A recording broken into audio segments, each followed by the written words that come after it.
دوسری چیز، دین اس سے پوچھنا ہے جو معصوم ہو.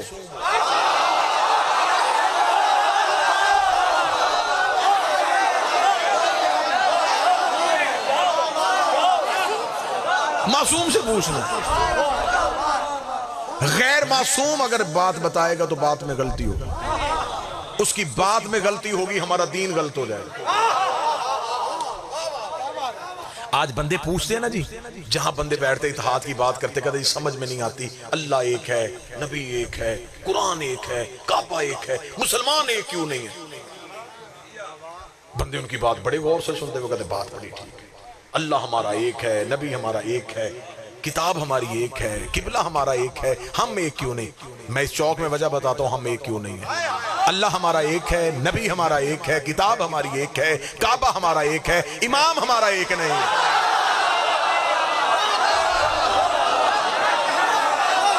جھگڑا اللہ پہ تو ہے ہی نہیں، نبی پہ بھی نہیں ہے، قرآن نے بھی جھگڑا نہیں ڈالا. جھگڑا آیا ہے امام پہ آ کے. ہم نے نبی دیکھا ہی نہیں تھا، اماموں نے جو جو بتایا، جس نے جسے معتبر سمجھا اس نے اس سے پوچھ لیا. آج جائیں اس گاؤں میں 4 5 6 7 مسجدیں، کسی نے یہاں ہاتھ رکھے، کسی نے یہاں رکھے، کسی نے یہاں رکھے، کوئی کھول کے پڑھو، اور سارے کہہ رہے ہیں کہ ہمارا طریقہ رسول والا ہے. اب یہ تو ہو ہی نہیں سکتا کہ نبی مختلف طریقوں سے نماز پڑھتے ہیں، نبی تو ایک طریقے سے نماز پڑھتے ہیں. تو پھر مرزا صاحب فیاض بھٹی صاحب میری بات ذہن میں آ گئی کہ جو کام دن میں نبی 5 دفعہ کرتے تھے، امت کو ابھی تک وہ پتہ نہیں چلا غدیر تو ایک دن آیا تھا.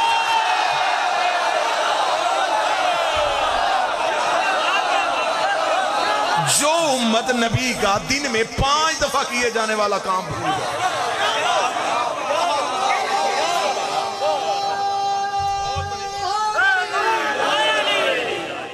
کوئی کہہ رہا یہ طریقہ ٹھیک ہے، کوئی کہہ رہا یہ طریقہ ٹھیک ہے، کوئی کہہ رہا یہ طریقہ ٹھیک ہے، کوئی کہہ رہا یہ طریقہ ٹھیک ہے. جس نے یہاں ہاتھ رکھے ہیں وہ کسی کو یہاں نہیں رکھنے دے رہا، جس نے یہاں رکھے ہیں وہ کھولنے نہیں دے رہا. میری نماز ٹھیک، میری نماز ٹھیک، میری نماز ٹھیک، یہ بحث بعد میں کرنا. نماز کس کی ٹھیک ہے پہلے آج طے کرتے ہیں، امام کس کا ٹھیک ہے. جس کا امام ٹھیک ہے اس کا دین ٹھیک ہے. دین لینا ہے ہم نے امام سے، نبی کو ہم نے دیکھا نہیں. نبی اور امت کے درمیان جو ایک ہستی ہے وہ امام ہے. امام کا کام ہے دین پہنچانا، نبی سے لے کے دین امت تک پہنچانا.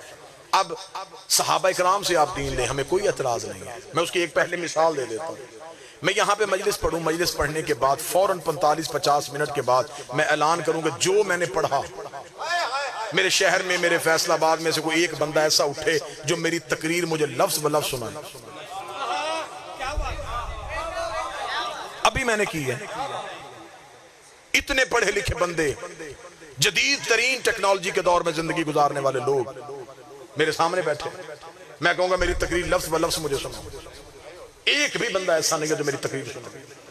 میں کہوں چلے ایک بندہ نہ سنائے، 5 گھنٹے کے لیے پورا مجمع اکٹھا ہو کے بیٹھ جائے اور میری 1 گھنٹے کی تقریر مجھے واپس کرے.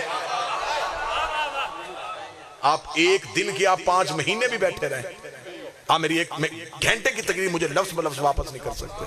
پھر یہ میرے بدے ہاتھ ہیں. گھر میں بیٹھ کے شیعوں کو گالیاں دے لیا کرو، لیکن ایک لمحے کے لیے آج بستر پہ ضرور سوچنا کہ مجھ جیسے طالب علم کی 45 منٹ کی تقریر اتنے پڑھے لکھے بندوں کو یاد نہیں رہ سکتی، تو چند دن پہلے بت چھوڑنے والوں کو نبی کی پوری زندگی یاد کیسے ہو سکتی؟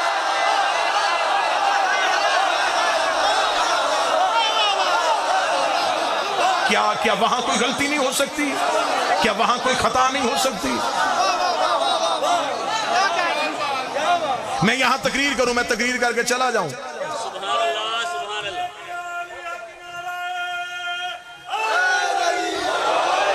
میں یہاں تقریر کروں، تقریر کر کے میں چلا جاؤں. کل کوئی بندہ مجھے فیصل آباد میں ملے، وہ کہہ جی آپ کہے تھے آپ نے وہاں پہ یہ تقریر کی، آپ نے یہ جملہ کہا. میں کہوں گا جی میں نے تو یہ جملہ نہیں کہا.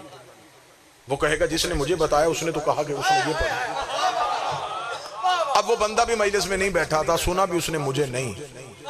اس کا مطلب ہے کہ اسے جس نے سنایا اس نے جھوٹ بولا.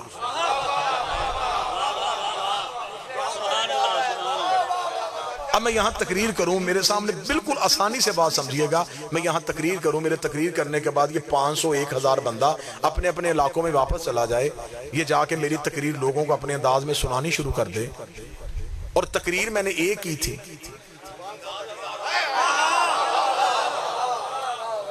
آج شام تک یہ تقریر 1000 حصے میں تقسیم کیسے ہو گئے؟ قصور میرا نہیں، جتنے راوی بدلتے گئے،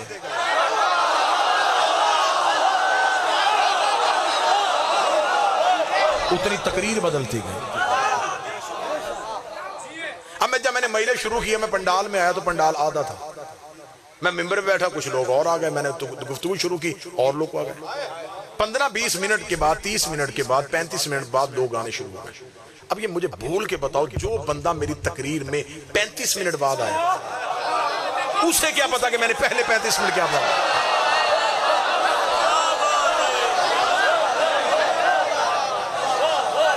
اب اس نے وہاں سے تقریر سننی شروع کر دی جہاں سے وہ آیا،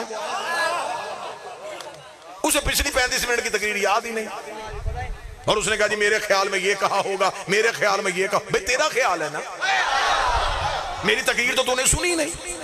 اس کا مطلب ہے جو 35 منٹ بعد تقریر میں آئے، وہ 35 منٹ پچھلی تقریر نہیں بتا سکتا۔ جو مجلس میں پہلے لمحے میں بیٹھا ہو، وہ بتا سکتا ہے کہ یہاں سے آغاز کیا تھا، موضوع ان کا یہ تھا، آیت انہوں نے یہ پڑھی تھی۔ ہماری مجبوری ہے، ہم دین اس لیے علی سے لیتے ہیں کہ نبی نے آنکھ بند کی، علی کی گود تھی، علی نے آنکھ کھولی، نبی کی گود۔ یہ ہر لمحہ نبی کے ساتھ ہے۔